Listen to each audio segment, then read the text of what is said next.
Buongiorno, benvenuti amici. Partiamo con questa prima lezione sull'epicureismo. Oggi parleremo un po' della vita di Epicuro, delle sue opere, delle caratteristiche della sua scuola e anche di qualche discepolo che viene dopo, quindi l'Epicuro e l'epicureismo. Faremo una sorta di introduzione. Epicuro nasce a Samo nel 341 a.C., però da genitori ateniesi, quindi lui è un cittadino ateniese. Sappiamo da una lettera che la famiglia di Epicuro godeva di un certo benessere. Epicuro iniziò a filosofare molto presto, all'età di 14 anni, secondo il suo discepolo e biografo Apollodoro.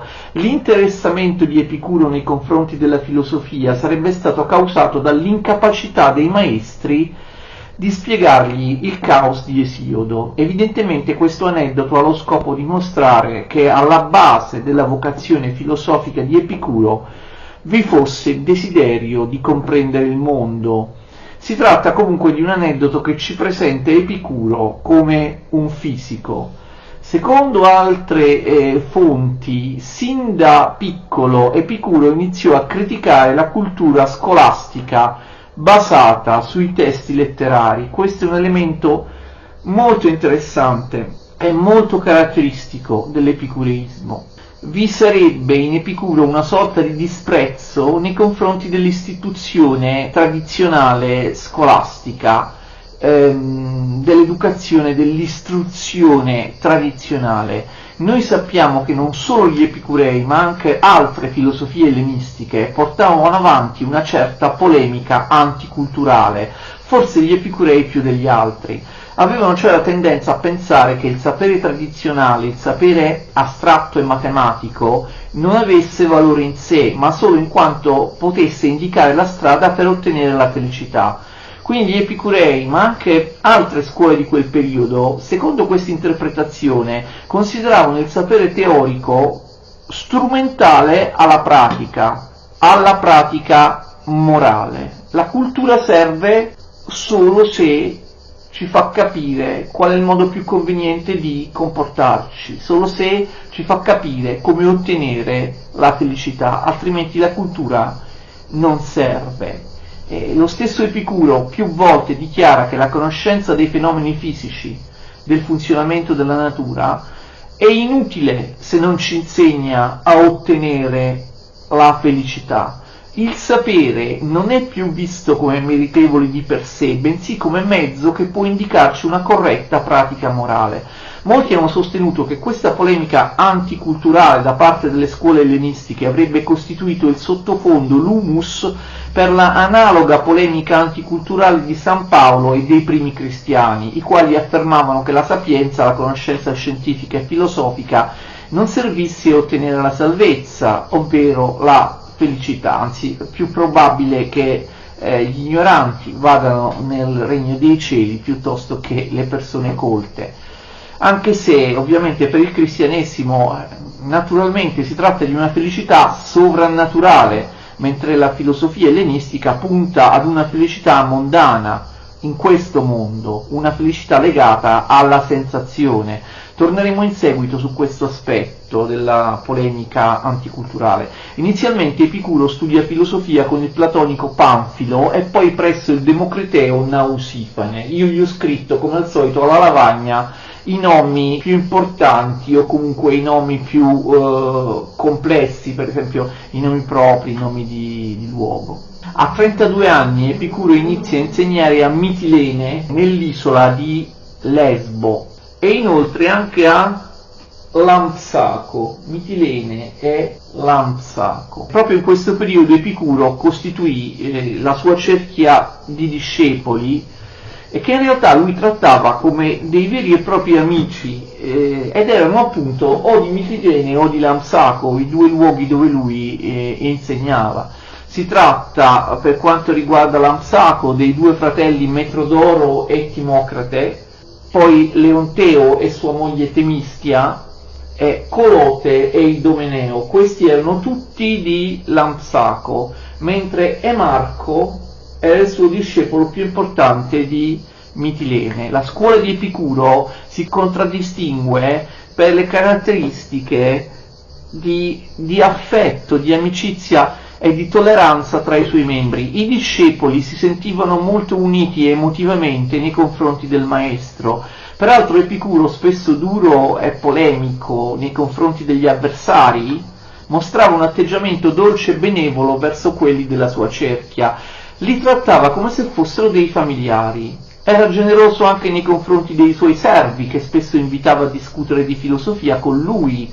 La scuola di Epicuro non faceva distinzioni di ceto sociale, erano benvenuti anche gli stranieri, anche le donne. Si tratta di una delle pochissime scuole filosofiche dell'antichità che ammetteva al suo interno, che accoglieva anche le donne. Ricordate che questo avveniva anche tra i pitagorici. Nel 306 Epicuro si trasferisce ad Atene, dove acquista una casa provvista di orto fuori dal centro di Atene, abbastanza vicino alla sede dell'Accademia, e questa divenne la sede della scuola di Epicuro. Per questo la scuola epicurea viene chiamata Kepos, perché era annessa a un giardino, e in greco Kepos significa giardino. Il Kepos è la scuola di Epicuro. Ancora prima di trasferirsi ad Atene, Epicuro aveva conosciuto i seguaci di Democrito, oltre agli altri orientamenti filosofici di quella grande città. Nonostante l'evidente debito nei confronti dell'atomismo democriteo, insomma lo conoscono tutti, il nesso tra l'atomismo di Democrito e quello successivo di Epicuro, ma nonostante questo Epicuro affermava di non aver avuto maestri, di non essere stato influenzato da nessuno e di aver scoperto la verità da solo, partendo da zero, in base all'esperienza. Questo attirò molte critiche. Anche Zenone, il fondatore della scuola stoica, fu spesso tacciato di scarsa originalità. Anche dal nostro punto di vista l'idea di una originalità del pensiero epicureo, comunque di un'originalità assoluta del pensiero epicureo, non è credibile. Tuttavia Epicuro ci tiene a presentarsi così, come il filosofo della novità radicale, del tutto indipendente dal passato, che elabora il suo sistema in base al suo solo genio. Così ce lo presenta anche Lucrezio, che nel quinto libro del suo poema chiama Epicuro, aperte virgolette, un individuo divino che per primo scoprì quelle norme di vita che oggi chiamiamo sapienza e trasportò la nostra esistenza da così profonde tenebre nella tranquillità e nello splendore della luce.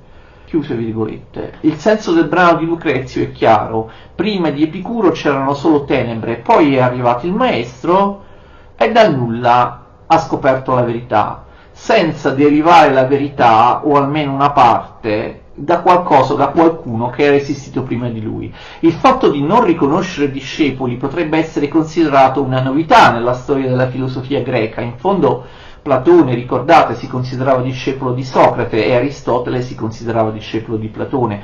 Tuttavia ricordate sicuramente che vi erano stati altri come Eraclito o come Pirrone lo scettico subito prima di Epicuro, che avevano rivendicato di non dover nulla a nessuno.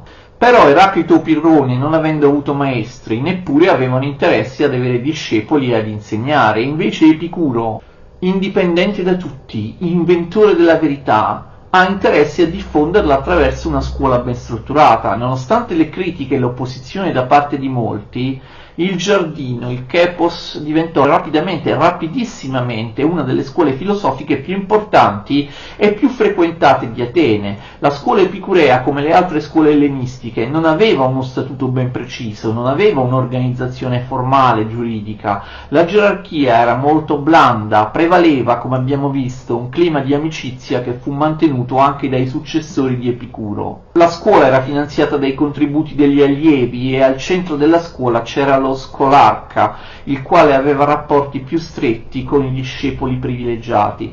Nel caso di Epicuro i discepoli privilegiati erano gli amici del primo periodo. Abbiamo già visto che l'insegnamento di Epicuro non contempla l'educazione greca tradizionale. Nella scuola di Epicuro, questo lo sappiamo con più certezza in relazione alla cerchia di Filodemo, epicureo del I secolo a.C., di cui parleremo anche in seguito, era molto importante la paresia, parresia, ovvero la franchezza, il parlare in modo schietto, la libertà di parola. La parresia era tipica anche dei cinici. La parresia applicata al rapporto tra maestro e allievo evidentemente rende l'insegnamento meno dogmatico.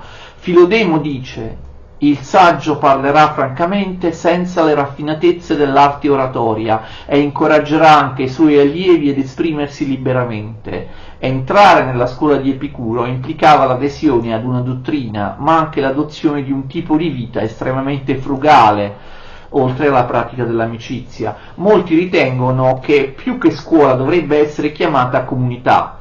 Erano presenti anche molte donne, l'abbiamo detto. Siccome alcune di loro erano cortigiane, la scuola si attirava alle critiche e il sarcasmo degli avversari. La donna più celebre del giardino è sicuramente Leonzio, che divenne la moglie di Metrodoro, già citato Metrodoro. Sappiamo che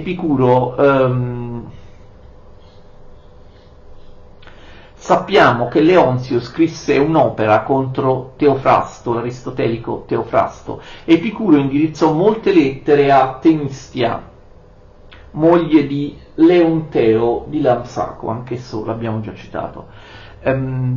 All'interno della scuola di Epicuro quindi venne instaurato un nuovo tipo di relazioni. Si tratta però evidentemente di una novità che resta circoscritta, circostanziata all'interno del microcosmo della comunità, una novità che non incise affatto nella società ateniese. Inoltre questa organizzazione non sembra essere stata ripresa nelle comunità epicuree successive, infatti non c'erano donne nei circoli epicurei romani. Abbiamo anche testimonianze che all'interno del giardino esistessero di converso anche elementi di stampo conservatore. Si celebravano infatti feste annuali in onore di Epicuro e del suo discepolo Metrodoro, e si celebravano anche feste in memoria dei genitori di Epicuro, e si celebrava anche l'anniversario della nascita del maestro e dei suoi fratelli. Queste feste evidentemente erano abbastanza importanti, giacché lo stesso Epicuro si preoccupa nel suo testamento di assicurarne il mantenimento anche dopo di lui. Ma queste feste all'interno della civiltà ateniese avevano un ben preciso significato religioso. Erano cerimonie religiose che implicavano necessariamente riferimenti agli dei e persino sacrifici. Queste cerimonie, dunque, sembrano in contraddizione con la dottrina epicurea dell'indifferenza verso la morte e verso gli dei, e con la dottrina epicurea sulla religione in generale. Può darsi, certo si può pensare una cosa del genere, che queste feste all'interno della cerchia epicurea avessero un significato diverso rispetto a quelle della tradizione ateniese. Forse all'interno del pensiero materialista di Epicuro queste feste erano solo un modo per esprimere l'unità o la fraternità della comunità. Nella sua scuola Epicuro insegnò fino alla morte, avvenuta nel 270 a.C., la morte di Epicuro. Epicuro decise di non allontanarsi mai da Atene, malgrado le difficili vicissitudini storiche. In una lettera scritta poco prima della morte all'amico Idomeneo, Epicuro parla di dolori fisici indicibili, insopportabili, ma che lui riesce a sopportare grazie al confortante ricordo delle conversazioni che avevano avuto insieme. Quindi Epicuro dimostra di mettere in pratica una delle sue teorie su come affrontare il dolore. Si resiste alle sofferenze ricordando gli avvenimenti lieti, gli avvenimenti del passato. Naturalmente parleremo più in là di questa teoria.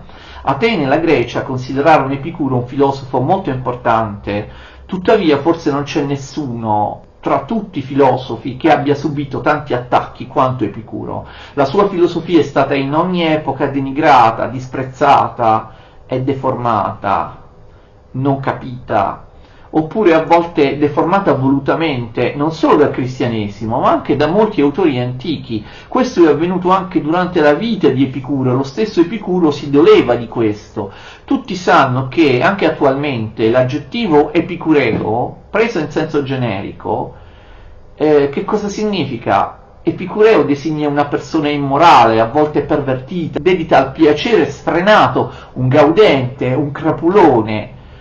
Si tratta solo di calunnie anti-epicuree che hanno travisato completamente questa scuola filosofica. Epicuro si accontentava di mangiare pane e acqua e mai ha raccomandato piaceri smodati, come vedremo in seguito parlando delle sue teorie. Queste calunnie non provenivano soltanto da altre scuole, dagli avversari, ma anche dall'interno della cerchia epicurea, dall'interno del giardino. Un discepolo che abbandonò la scuola, Timocrate, ne divenne uno degli avversari più accaniti. Si cominciò a raccontare che Epicuro avesse condotto una vita smodata, dissoluta, spendendo e spandendo tanto denaro e accompagnandosi con moltitudini di donne. Niente di più falso. Lo stesso Epicuro, nella lettera a Meneceo, si rammarica di questa caricatura della propria persona e del proprio pensiero. Queste calunnie furono portate in scena anche dagli autori di teatro dell'epoca. Tutte le testimonianze su Epicuro concordano nel presentarlo come una persona di grande serenità interiore, amante della pacatezza e delle attività intellettuali. Ad ogni modo, il fatto che Epicuro avesse un carattere che esprimeva dolcezza, bontà e ricerca della giustizia non deve far dimenticare che egli molto spesso si abbandonava a polemiche vigorose contro i suoi avversari, attaccava duramente intere categorie come i matematici e i dialettici che secondo lui propugnavano false scienze. Epicuro ebbe parole molto dure anche nei confronti dei suoi predecessori e dei suoi avversari. Quindi Epicuro praticava la polemica, non rinunciava allo scontro. È molto significativo che Epicuro si abbandonasse alla critica anche nei confronti di suoi maestri come Democrate e Nausifane, da cui comunque aveva imparato molto. Questo dato conferma quel che abbiamo detto prima, ovvero l'esistenza di una volontà molto forte da parte di Epicuro di dimostrare l'originalità del suo pensiero, di non ammettere l'esistenza di maestri. Epicuro scrisse moltissimo. Diogene Laerzio nomina circa 40 titoli. Diogene Laerzio è una delle principali fonti sull'opera di Epicuro. Nomina circa 40 titoli di sue opere. Purtroppo gran parte dei suoi scritti sono andati perduti, come è avvenuto anche per gli altri autori del primo ellenismo. Conosciamo il suo pensiero attraverso fonti e testimonianze che ce ne parlano e che spesso riproducono frammenti di opere o lettere. Nel 10° libro delle vite dei filosofi, Diogene Laerzio espone le teorie di Epicuro, ma trascrive anche 3 sue lunghe lettere nell'opera intitolata Vite dei filosofi. Lettere scritte da Epicuro in modo chiaro e semplice, 3 epistole importantissime in cui Epicuro, lo dice lui stesso, forma una sintesi delle sue dottrine. Queste 3 lettere si chiamano lettera a Erodoto, che tratta della fisica, lettera a Pitocle, che parla dei cieli e dei fenomeni celesti, lettera a Meneceo, che parla della morale, dell'etica. Inoltre Diogene Laerzio riporta una raccolta di massime di Epicuro, di sentenze brevi. Queste vengono indicate nella storiografia filosofica come massime capitali. Anche qui Epicuro si esprime in maniera semplice, accessibile a tutti, in uno stile che differenzia Epicuro non solo da Platone e Aristotele, ma anche dagli stoici. La maggior parte degli esperti ritiene che le massime capitali derivino da Epicuro, ma siano state poi rielaborate dai suoi discepoli.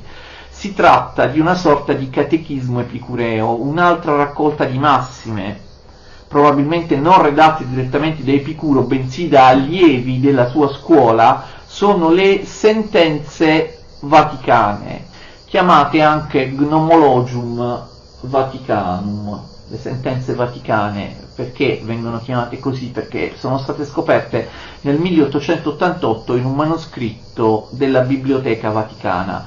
Alcune di esse sono presenti anche nelle massime capitali.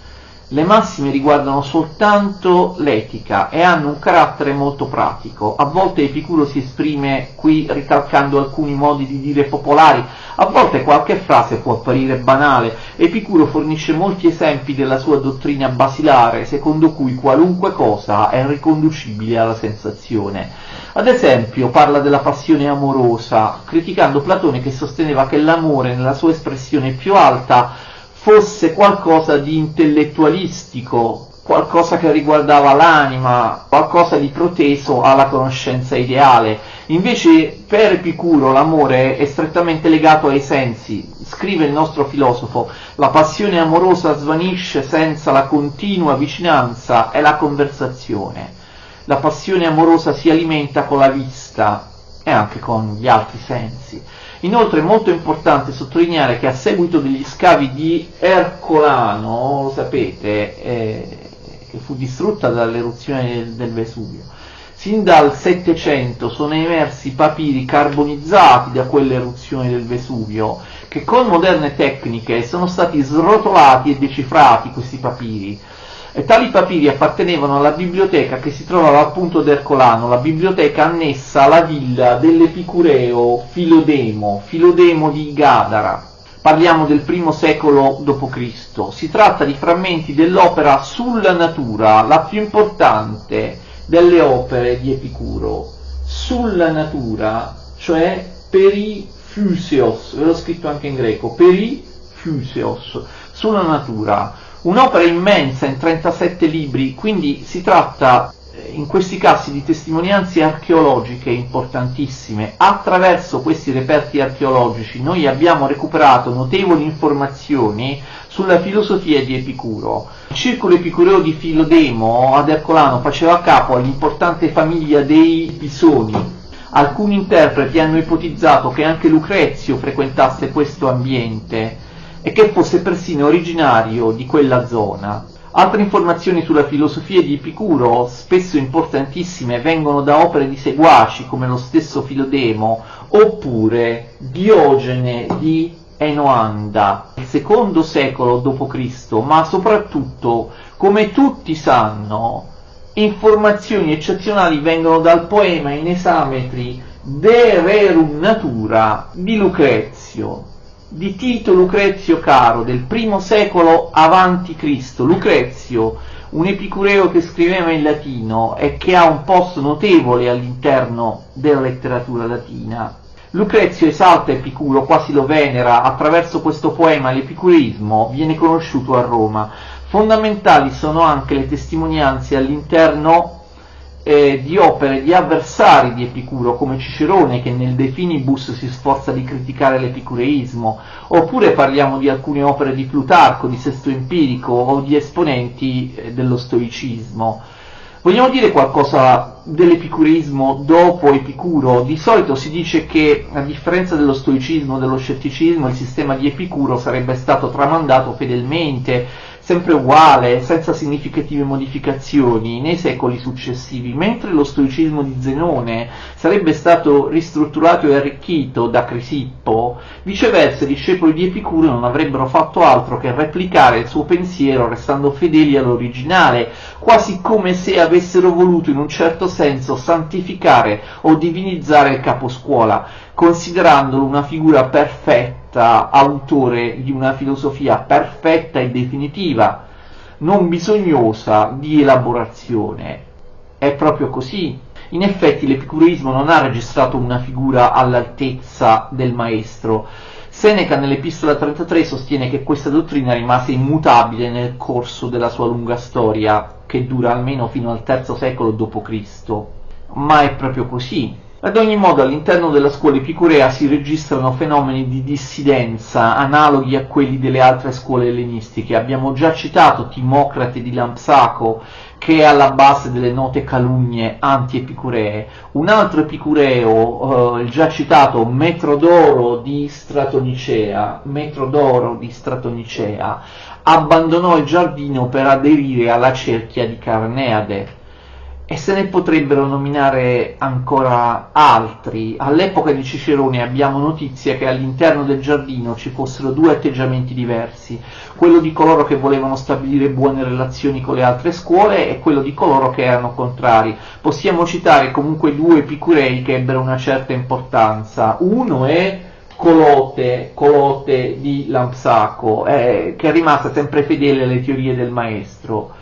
Ciò che colpisce negli scritti di Colote è la forte aggressività, la forte ostilità nei confronti delle altre scuole filosofiche, in particolare nei confronti dei platonici. Abbiamo visto che lo stesso Epicuro tendeva ad essere polemico e ad assumere toni duri nei confronti degli avversari. Pensate che una delle opere di Colote di Lampsaco, di cui ci sono rimasti alcuni frammenti grazie a Plutarco, si intitolava «Le dottrine degli altri filosofi non permettono nemmeno di vivere». Particolarmente significativa è la sua critica allo scetticismo dell'Accademia, accusata di apraxia, ovvero incapacità di agire. Secondo Colote, infatti, l'incapacità di agire sarebbe la necessaria conseguenza dell'epoché, della sospensione del giudizio. Meno aggressivo è già citato Filodemo di Gadara, conosciuto attraverso i frammenti dei papiri di Ercolano, ne abbiamo già parlato. Quest'ultimo era un greco originario dell'Asia Minore che si spostò prima ad Atene, dove fu allievo di Zenone di Sidone, e poi a Roma, dove divenne amico di Lucio Calpurnio Pisone. La sua opera si distingue non solo per l'apertura verso le altre scuole filosofiche, ma anche per il grandissimo interesse nei confronti di ogni settore della cultura. Filodemo era in un certo senso uno storico della filosofia, scrisse la storia dell'epicureismo, ma anche quella dell'Accademia o del Portico, cioè dello stoicismo. Nella sua opera sulla retorica egli critica la retorica che pretende di essere scienza, però apprezza la cosiddetta retorica sofistica, cioè quella che insegna a scrivere i discorsi. Nel De Musica, Filodemo di Gadara esprime un'opinione negativa della musica, considerandola un'arte diseducativa e superflua, che non può in alcun modo agire positivamente sull'anima, giacché la musica, secondo lui, afferisce soltanto alla sensazione che è irrazionale. Tuttavia in quest'opera Filodemo mostra una notevolissima conoscenza della musica. Bene amici, abbiamo terminato questa prima lezione su Epicuro e l'epicureismo. Mi raccomando, continuate a seguirmi perché dalla prossima video lezione inizieremo a spiegare in maniera, almeno spero, precisa e approfondita le dottrine dell'Epicuro e della scuola filosofica ellenistica dell'epicureismo. Vi ringrazio tutti. Arrivederci, a presto.